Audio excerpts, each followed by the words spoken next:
This is DJ Severe, and you are listening to The Break It Down Show.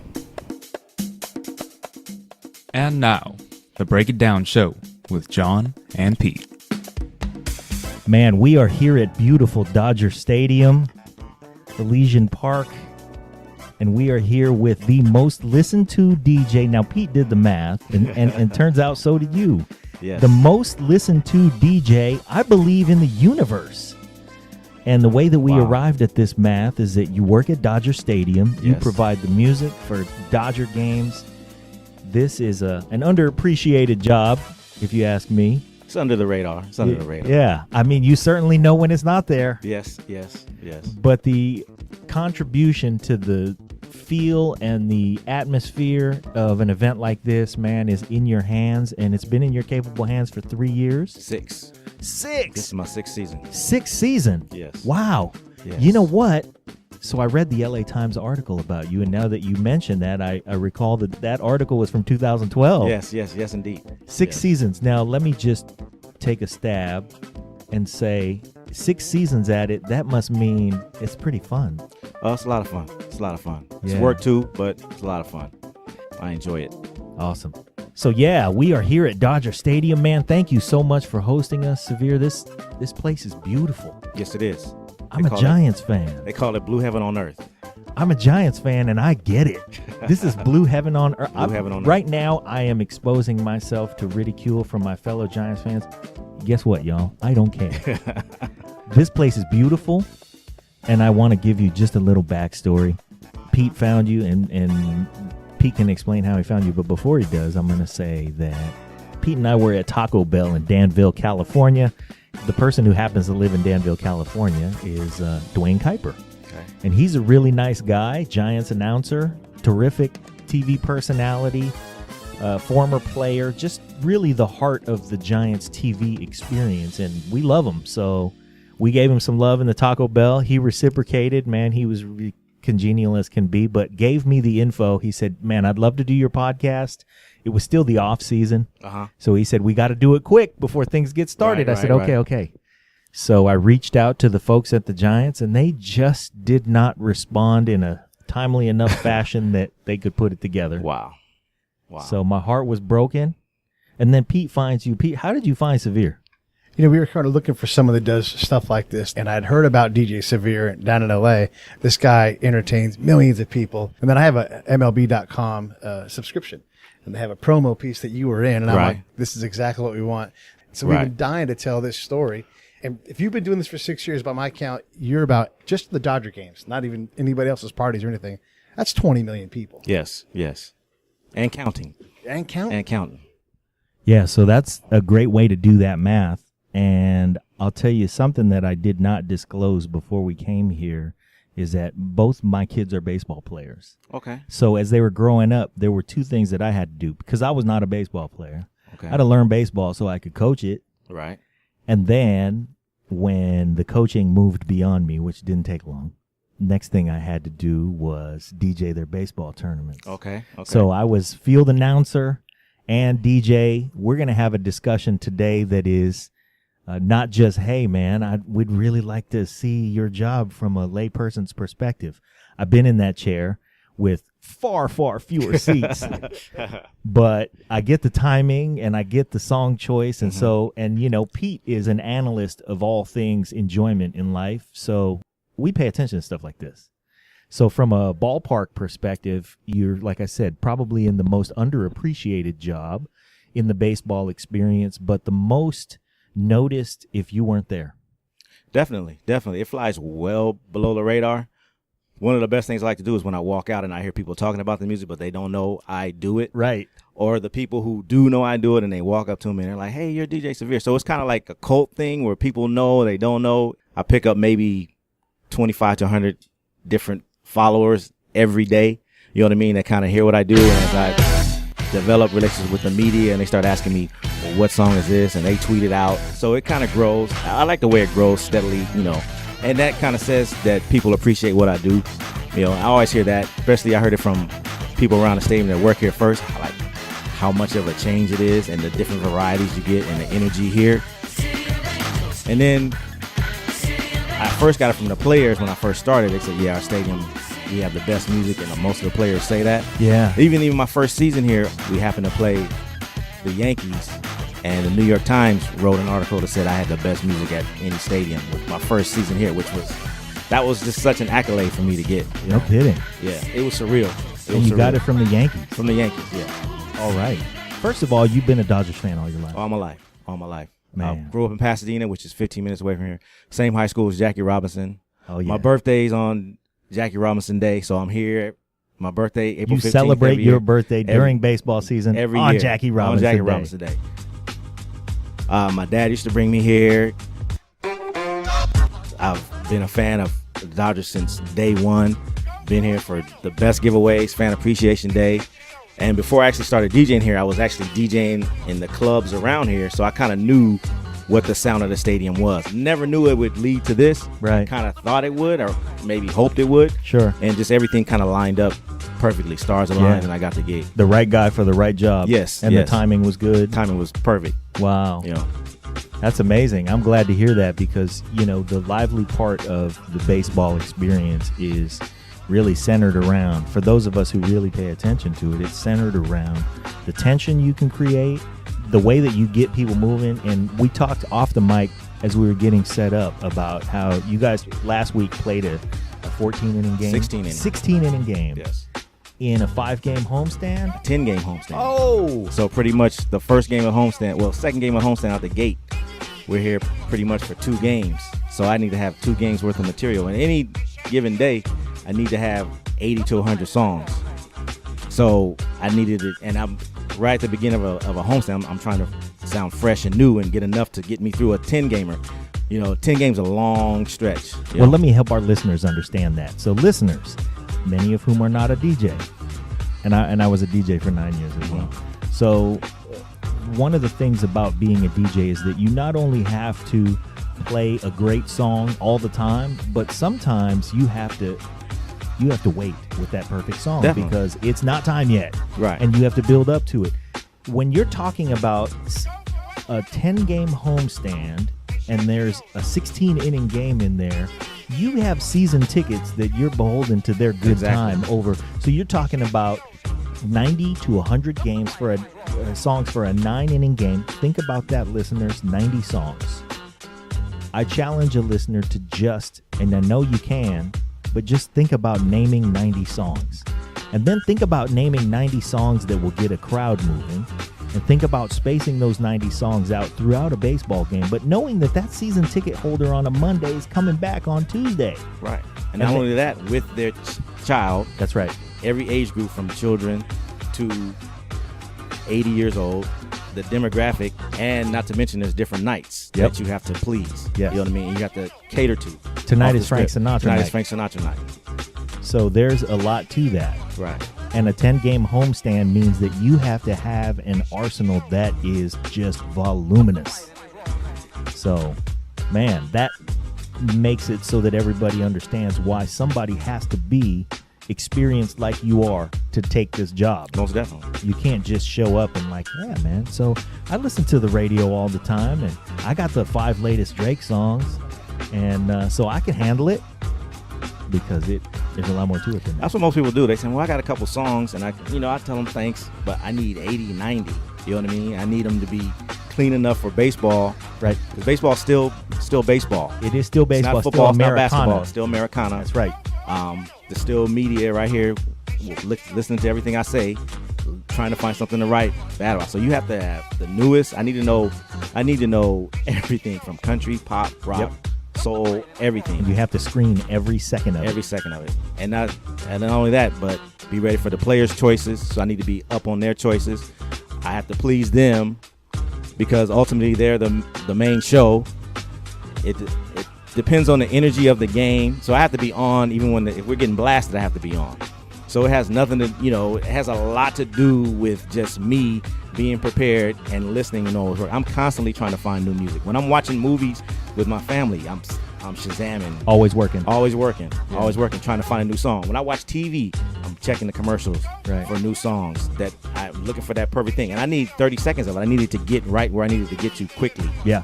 It can't take its time. I only have 30 seconds, and with the new MLB rules that's cut our innings down, Yeah. I have to get there faster. Yes, right. So So the same is true when you're doing youth baseball. And I started to gain a reputation in our tiny little town. We live in Benicia, which is about 30 miles east of San Francisco. Okay. It's a tiny little town. And if you made a movie about kids playing baseball, that's where you'd shoot it. Okay. That's what those baseball parks look Okay. like. They just look like that place. And so the music had to be that. Just the same. Right. But the kids, they're coming to me with songs that are more contemporary, a lot of hip hop, a lot of metal. right. And I found myself really just taking away choruses and getting to or being in the chorus in an instrumental and having that serve the purpose the best, because I couldn't scream the words so much. I just had to take them out. Right. So, now your challenge is a little different because it's a 9-inning baseball game. Right. And there's 48,000 people here. Yes. If Minimum. I mess something up, I Yeah. get Tommy's mom looking at me and I just wave at him. Right. So I get him next inning. Right. But that is, there's a little more pressure here. A lot more pressure. Just being able to know the song, edit the song, know what the song's talking about, know what it might speak to based Right. on a certain night. Emotionally. Because when we have Think Cure night, Yeah. you know what I mean? And then I'm playing the pregame as well, and we're announcing someone who's gone through a battle with cancer. My instrumental has to tell the story. Right. You know what I mean? Wow. Everything has to tell a story. It's not, even when a player's hurt, when a player's going through something, when a player's dating somebody, they might think I'm trying to speak to that, which I'm not. And me, the main thing I came in when I said is I don't want to be literal. Like it's raining, so I play a rainy song. That's never anything I want to do, because then that's like low-hanging fruit. That's too easy. Yeah, it's very low-hanging fruit. Yeah. I'd rather it be all about the music, because I'm a DJ first, not so much trying to piggyback off the story And be reactive. Right. I just rather find good music that keeps you moving And craft a story. and craft a story behind it, and then be literal when it's not so easy to be literal. So you don't want to be literal, and that's cool. But this is a town with a lot of egos and a lot of very famous people that do silly things. Definitely. You have to have crossed wires with somebody, where somebody shows up and you play something and you're playing it for 49,000 people, but not that person. Right. But they take it like you pointed a finger at them. Has that happened? That hasn't happened, but it was funny. We had Tom Cruise was here, and I played Short people. Yes. Short people got no reason. It was a song. It was I wish I was a baller. I wish I was a little bit taller. Just made my day. And I had no idea we were going to shoot like Tom Cruise. So those kind of things just happen, like, Just out of the blue. accidentally. Just accidentally. And Right. You're like, You're playing Skee-Lo because Yeah. you love Skee-Lo. you're right. I love Skee-Lo. And then here comes Tom Cruise, and he's on the smiling camera. in the camera. Right. And I wish I was a I little was bit with taller. Right. You gotta be kidding. Right.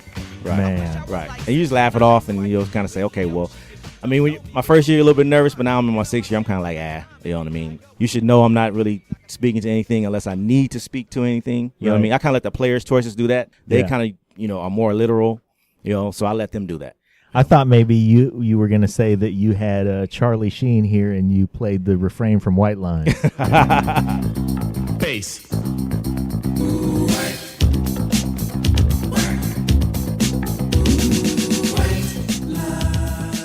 How deep in your pocket is a song like Rock Lobster?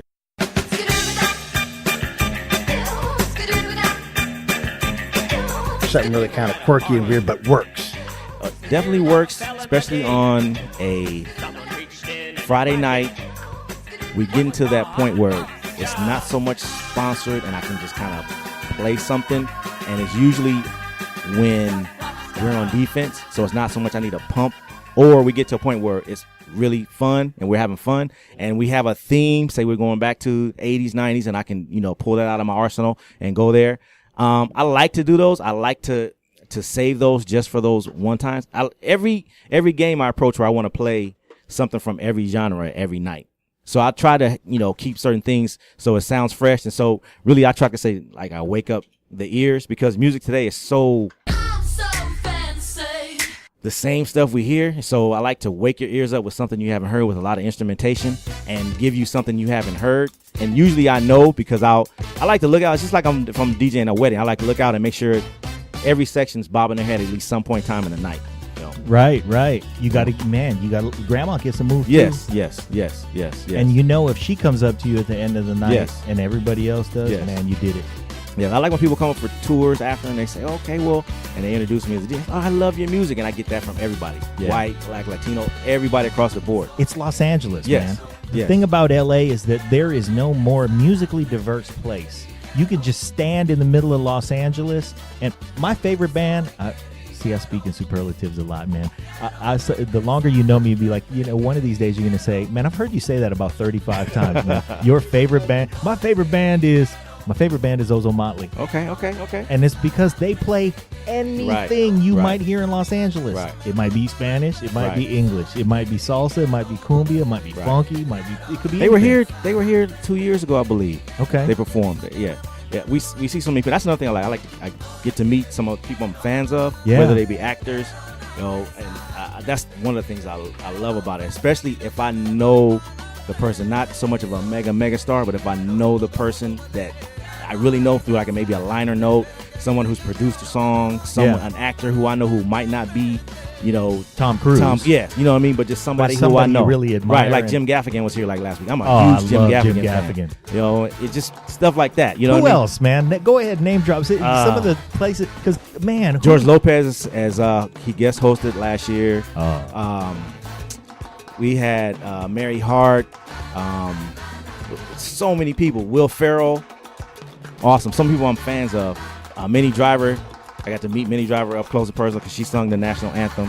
Wow. Yeah. A lot of R&B people. Jeffrey Osborne, whom he can just walk down the halls, but I'm a huge Jeffrey Osborne fan. Right. You know what I mean? He can go to. You might see him in the coffee aisle at Ralph's. Yes. And nobody recognizes it, but I recognize them. Yeah, You know absolutely. What I mean? A lot of up and coming artists that I find their music and I play. And it. I know you spin Back in Love again. Oh yes.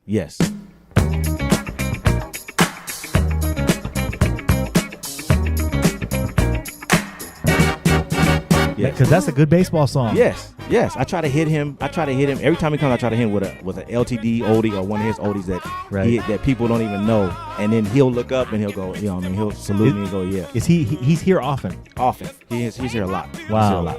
Who else is here that we may not imagine is here all the time? Like, you never know who's a season Tom Hanks is ticket here all holder. the time. Yeah. Of course. I'll give you Alyssa Milano. She's here all the time. She's here all the time. She She usually has a suite. She's here all the time. Yeah. She's a little more low key now, but she used to really like when I first got here, we used to show her on camera all the time. She was the party. Yes. Pat Sajak's here all the time. Huh. Larry King's here all the time. George Okay. Lopez is here all the time. A lot of Earth, Wind, and Fire is here all the time. Wow. Yeah, stuff like that. A lot of low key Doobie Brothers are here all the time. It's like low key people that you wouldn't even know. Yeah. So I mean, that's the part So of me I now love. let's say you look down and you go, oh, there's Verdi and White. Huh. What do you pull out of your hat that's, of course, in September you're going to play September, but I like to save Let's Groove. Uh-huh. I like to save really Serpentine Fire. I like to save because the horns, they sound translate great so good in here. Yeah.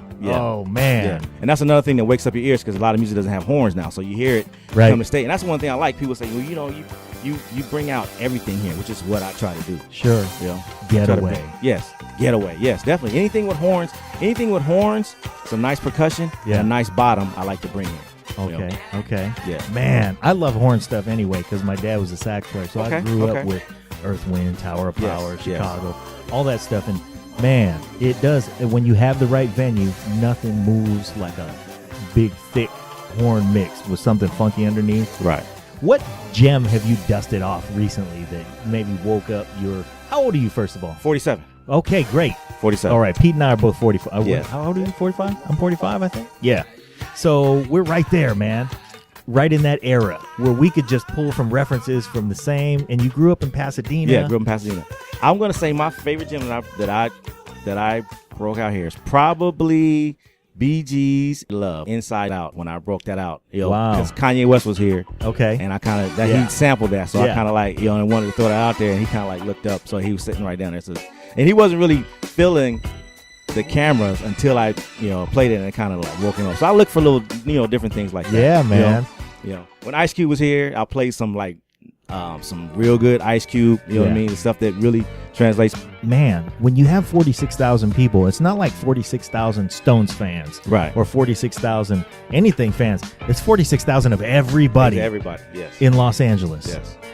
And Los Angeles has everybody. Everybody in it. So, yeah, man, I admire your ability to grow your arsenal out of necessity.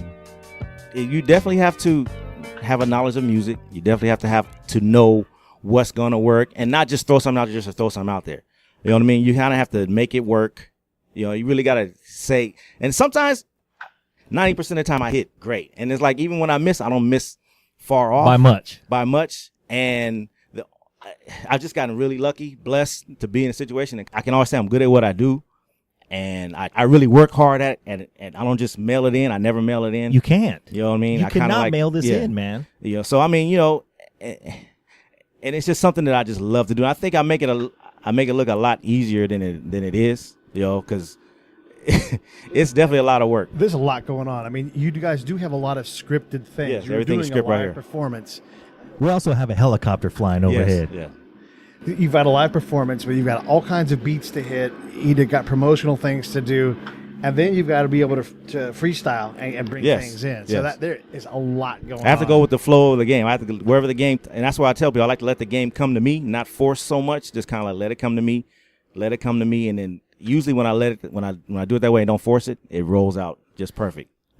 I want to help our listeners understand what that means, though, because it's easy to say, oh, okay, he lets the game come to him. So if the house is rocking, then, you know, you can play some Stevie Ray Vaughan. Right. Or if whatever the case may be. But you first have to possess the musical vocabulary. And it's not just, hey, I know these songs that are reasonably fast. People like to dance to them. It is, like you said, you have to have, every song has that segment that tells a backstory. Definitely. And it plays into the crowd's good time in a way that I think people don't always understand. And if you could take this job and compare it to, let's say you do hockey. I do hockey and I do soccer. And soccer. Right. Well, those are both big venue.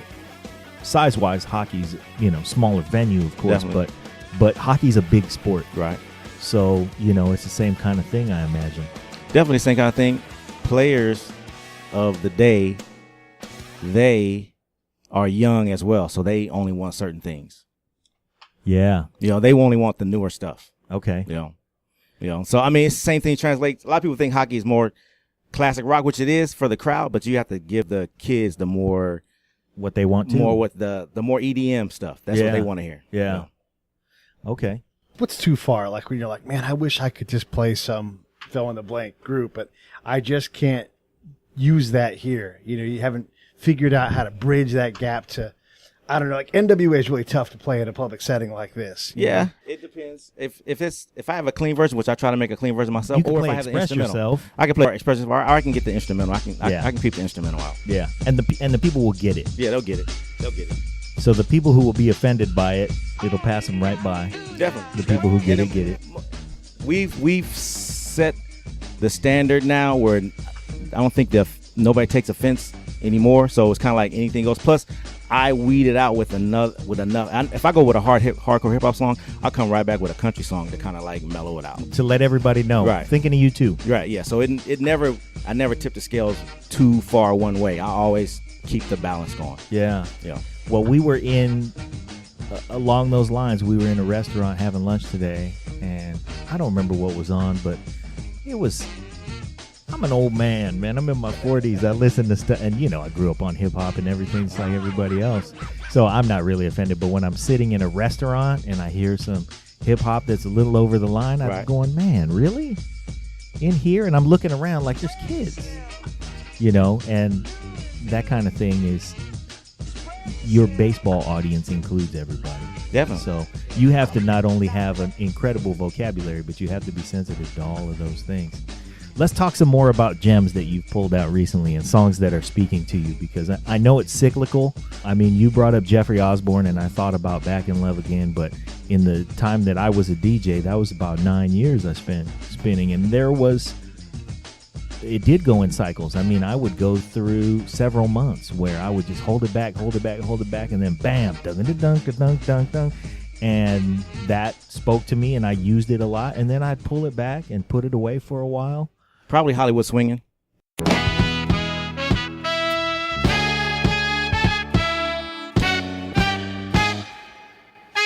Yeah. Cool in the game. Okay. Especially because we're in Hollywood. Yeah. You know what I mean? I save that one. I try to play that one every other homestand. Okay. You know, just to kind of wake the crowd up. You know, and give them something. Because it's one that you can count on, but you Yes. don't want to overuse You it. don't want to overuse it. Now, and what about, so like in Oakland, they play Celebration whenever the A's win. Right. Are you aware of that? And you're like, Yes, can't hold yes, that. So yes, you hold yes. that I back? know pretty much most of the team's songs. They're home run songs. We're trying to do those. We try to rotate ours around. And now I try to kind of let, if the player has a good enough home run song that'll play off a score, I'll use it. So I have like 5 signatures I go to. This is how we do it on a Friday night. I'll kind of like play off of that. That's The right. things I don't try to overuse is like songs like Happy, because that's, to me, is cliche and just Yeah. gets overdone. So I mean, I'm really, but if I need it, I'll use it. It's I'll try there. to keep it in. I'll try to keep it, you know, in my hip pocket just in case. And just in case I'm a little lacking for different things, I'll hold on to that. I just don't want to burn. You know, I hate burning songs out. You know? Yeah. Like Uptown Funk, you know, Happy. I heard Happy 3-4 years ago. What artist just has the deepest set of songs that you can always go to? Like who? I don't know. Here's like a Neo, a Pharrell, a Justin Timberlake. Right. To me, newer artists, but old school would be more of a Dead Mouse. We have a lot of it's so new now, but especially for the West Coast, a lot of Ice Cube, a lot of DJ Quick, Sure. a lot of How about DJ 8? DJ 8 definitely works. Definitely Yeah? works. Okay. I've was he here? I'm trying to think when he was here. Maybe 3-4 years ago. It's such a broad spectrum. I love playing people's music that people haven't heard as Yeah. well too, because they tweet a lot to me too. Like you played like Bryce Vine. I brought out a Bryce Vine song, and someone tells me, "Man, I know Bryce Vine," and he's proud that you played his music at the stadium. You know what I mean? So I look for little gems like that. A lot of new stuff that people haven't heard. I like to break out. You know? You're almost obligated to do that because you are in Los Angeles. Definitely. You know, you Definitely. have to be the best at Plus, this. I'm a DJ. I like to break music. Yeah. That's what DJs do. Well, the good ones, Yes. you know. Thanks. And if you allow yourself that pressure, and you have to because you're at Dodger Stadium, man, I can't believe when I'm sitting here and looking out over, right now we're just watching batting practice and guys playing catch and warming up, and I'm just thinking of the volume of people that come through here, man, and depend on you. This is such a great gig. Is there a more? They're going to have to drag you out of here. Probably so. I always ask myself like how long I'm going to do it, but you know, How can you stop? I don't know why I even ask myself that, because it's like I think I can go on and on and on. I'm glad. Because they're going to have a tough time replacing you. Yes. And I don't even know how to teach it. You know. It's one of those things where the planets have to line up. Yeah. You know, they really do, because you have to have the musical chops. You have to have the vocabulary. You have to understand the songs. You have to understand the emotional connections to the songs throughout the generations. So you can't even give this song, like you said, the hockey players like songs that, you know, because they're all young, but you can't give this job to a young person because they have No. to have a musical depth that comes with a few years behind your back, a little bit of heartbreak, attachment to a Right, song where, right. oh man, I remember how this song, you know, I got lucky this song, or I got whatever to this Right. song, heartbroken, Right. you know, and as you spin that tale for these folks, you're solidifying the Dodger experience. Right. Definitely. It's a big responsibility that a lot of people don't know about, but it is a huge responsibility, and I take it serious. And I guess I need to figure out. I'm actually trying to groom my son to, like, you know, pass it on to him, Yeah. because he DJs parties for me, and he DJs. You know, I'm trying to slowly give it to him. He's just a very young man. Yeah, he's though. just a very young man. How old is he? He's 19. 19. Yeah. So, but I'm trying to, you know, hopefully pass it on to him. I'd love to hand it off to him. Yeah. You know, I would love to. How's he coming along as far as music? How Music wise, absorbing? he said it. He can actually spin a 40-year-old party for me, and no problem, because he's been with me so many times. Wow. But in order for that to translate to a game experience with all the pressure that's on it, it's going to take a while for him to get that. Sure. Yeah. you know. You have to solidify. You have Yeah. to. You got to get your skin. Yes. Man. Yes. But I'm glad that you have the thought in your mind to pass the torch. Yeah, I mean that's He's a lucky kid. That's my goal. That's Yeah. my goal. You know. He's a lucky kid, and you're a lucky dad to be able to pass that, because we both have 18-year-old children, Pete and I, and you know, my kid he's terrific, but he doesn't love music same way I love music. He loves some music. He doesn't love a lot of music. So it's all relative, and when you have somebody who you can envision, you know, may take the torch from you, that's pretty cool. That most definitely. Now, left to your own druthers, when it's just you and you're just listening, what are you listening to? Oh wow, Tribe Called Quest, Yeah. underground group Foreign Exchange, Cameo, It begins. There's music Earth, Wind, in and Dodger Fire. Stadium right now. mostly Tribe Called Quest, Outkast, stuff like that. Yeah. The music that speaks to me. you We know. had Drez from Black Sheep on our show Ooh, recently. nice. I'm such a Native Tongues fan. Man, he's putting it back together. Yeah. Oh, nice. And I'll tell you, I hate to say this, but the holdout was Q-Tip. Yes. Everybody else was down. Yes. I get that, and I can understand. I would love for them to come out. I would love for all of them to come back out. I'd be at every show. I'd support the album. I support every time they come with De La Soul. I'm a huge De La Soul fan.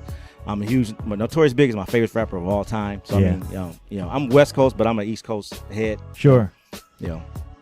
Well, you know, we are the age that we are. Yes. So we can't just be West Coast guys, because we lived before the West Coast Definitely. emergence of hip hop. You know, I grew up in Vallejo, so a lot of rappers came out of Vallejo. Right. And you know, honestly, I love them all, especially the ones that, you know, are doing it right. E40, Baby Bash, and those guys are terrific. I'm elated for their success, but yeah, man, I mean, I came from hip hop before that. So Most definitely. That's the golden age. The golden age of hip hop, as you call it. The golden era. yeah. Yes. So you work at what is the third oldest stadium in all of baseball. Yes. You've got the longest tenured employee in all of baseball here. Probably so. in Yes. Scully. There is so much history in this part. Do you feel, and you're a lifelong fan, Right. do you feel that burden at all? Like, do you Oh, feel definitely. When I came in, I know I had to marry it together. I couldn't come in and just do my own thing, and that's why I'm a perfect fit for the job. Having grown up here, having DJ here from in every level down, I know exactly what it takes to make every section here move. Now, when you say every level down, for the folks out there who haven't read your bio, that means that you've done the Dodger events. Right. I've done private events. I've done the parties here. I've DJed at the top level, which is the lower cheap seats, all the way down to the bottom level where the signature fans that pay $80,000 a year for their tickets are. So I've done every level here. You know, every club, every type of event I've done here. You know, the pinnacle was probably spinning on a dugout before the fireworks show this year. Wow. Yeah. That was like the most awesome thing for me. Man, that's cool. Yeah. We got to ask this question. A lot of people who are outside of LA, they see the fans arrive in the third, leave in the seventh. Help us understand why that is. That's just LA. That's LA. There's so much stuff to do here. Everybody's like, I can go to club, I can go to the beach. There's so much other stuff to do. People are like, we got this either. Oh, if we don't get it, there's always tomorrow. Everybody just goes home early. Shows up late, go home early. That's just LA. You know, and the traffic. Yeah, traffic for sure. Yeah, it took us 2 hours to go like 15 miles earlier today. Yeah. Took a long time. So there's a lot to do, but Dodger fans, they show up. They show up. Pack a house. Nobody brings more people into the house. But they haven't had a championship in a while, so they're hungry, and it's like I think their attention span is short. They want to, if they feel like they're not gonna get it, I think they kind of lose interest. But I mean, you know, the energy's there right now. Everybody's got the energy's up. So we're looking forward to what's come with the new ownership. Yeah. They're doing a great job revamping everything. So I think there's good things on the horizon. Let me say this about Dodger fans, because the Dodger fans are spoiled. And I'm not saying this with any kind of malice, because Giants fans have become spoiled too, you know, but it is a matter of, yeah, there's a lot to do around here. There's also, hey man, we have the best facility in baseball. And I can say this about the Giants or the Dodgers. We have the most beautiful place to play. Definitely. We have a front office that cares, that provides, that gives the environment where you have the best chance of winning. LA expects winners. Definitely.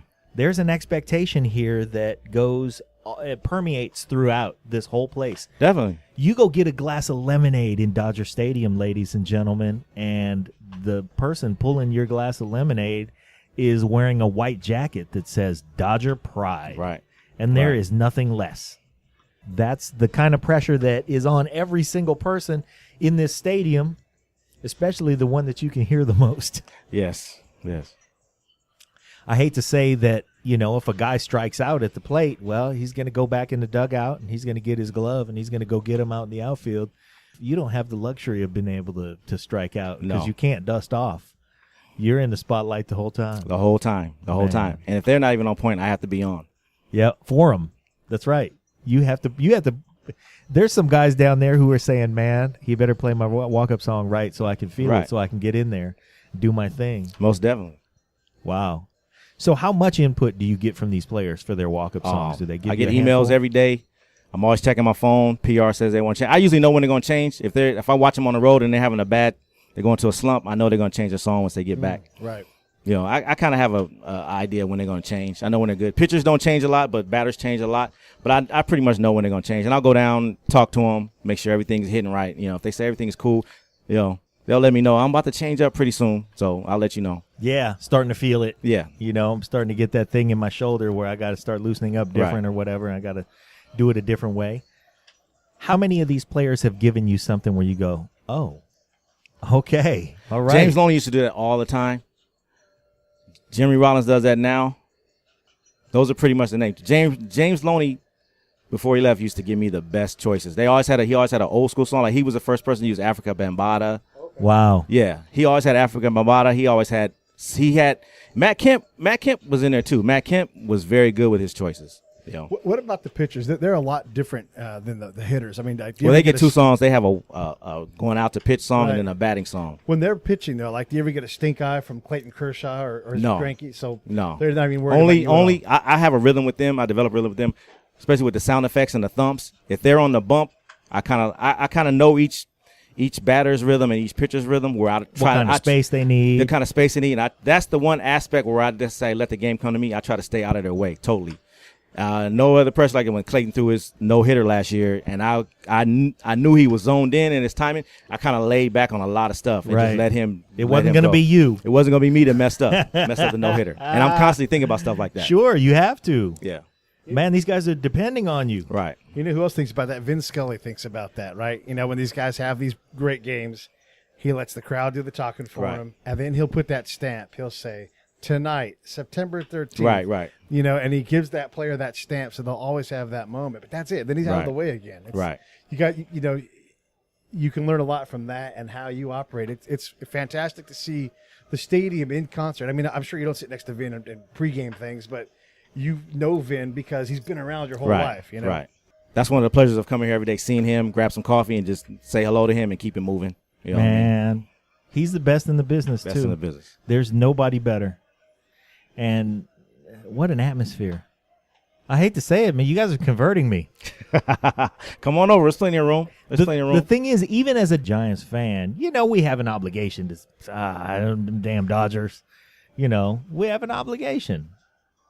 But I've never been able to hate the Dodgers. When I was a little kid, I remember Don Sutton was on Wonderbug. They were on the Brady Bunch. They've been on every show. Right, exactly. Fantasy Island, Love Boat. If Don Dodger was on Brady Bunch. Yeah. if Hollywood needs a baseball player, where else would you come? Right. You come to Dodger Stadium. Come to Dodger Stadium. You don't go to Anaheim. No. Anaheim is far. No, this Literally and This figuratively. is Hollywood. This is Hollywood. The only venue that really is comparable to this in terms of your position in the grand scheme of entertainment in baseball would be Yankee Stadium. And New York is great for being New York, but I have to say, I'm here, I'm in the sunshine, man, I'm looking at palm trees off in the distance. Dodger Stadium is at the top of Los Angeles, which is one of the most beautiful pieces of real estate in the universe. Definitely. Blue heaven on earth. Yeah. Blue heaven on earth. How could you even if you were, I mean, who knows? Maybe the DJ at Yankee Stadium, maybe he loves his gig as much as you do, but I can't imagine I can't imagine better than this, man. I really can't. Oh, it's a dream come true. I got one question for you, and then I'll be good. I'm a big U2 guy. What U2 songs do you like to play? Beautiful Day. That's a good one. Especially when we do like a pan of the beach or the palm trees.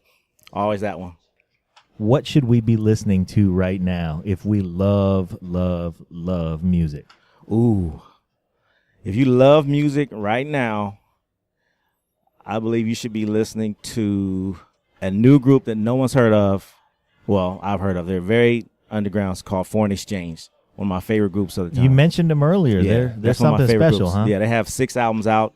They were nominated for a Grammy a couple years ago. I just love their producer's a guy from Norway named Nicolay. Very good keyboard guy. Huh. I love them.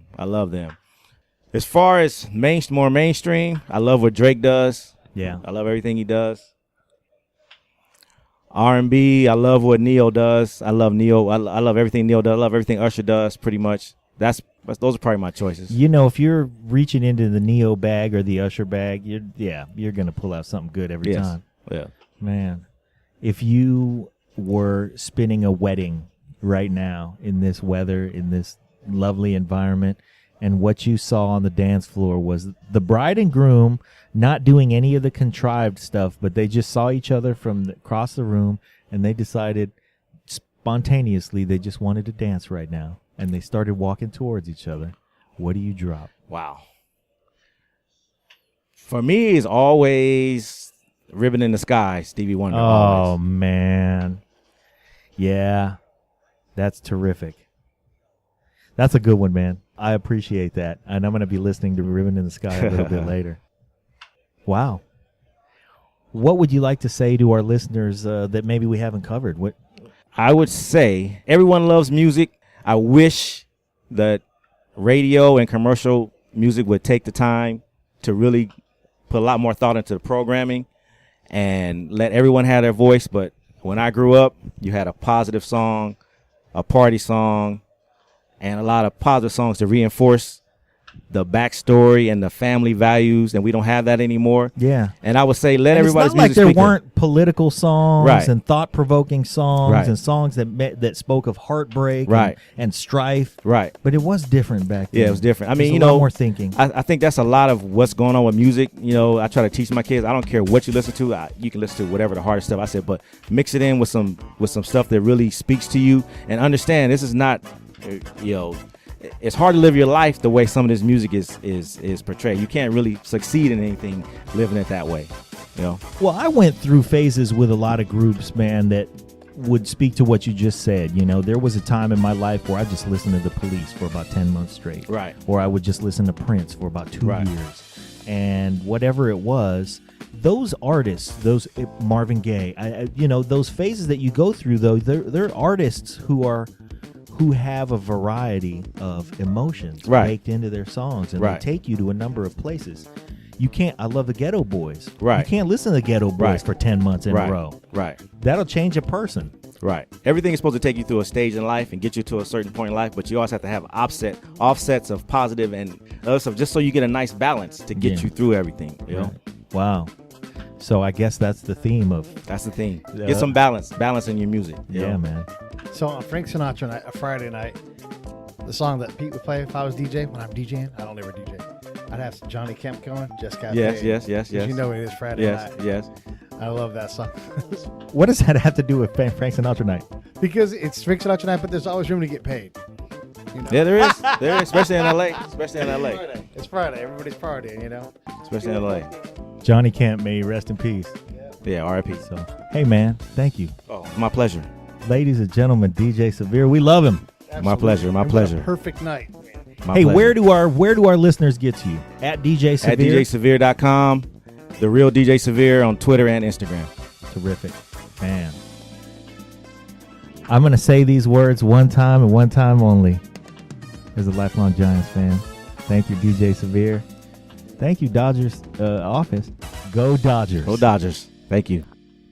I went and said it.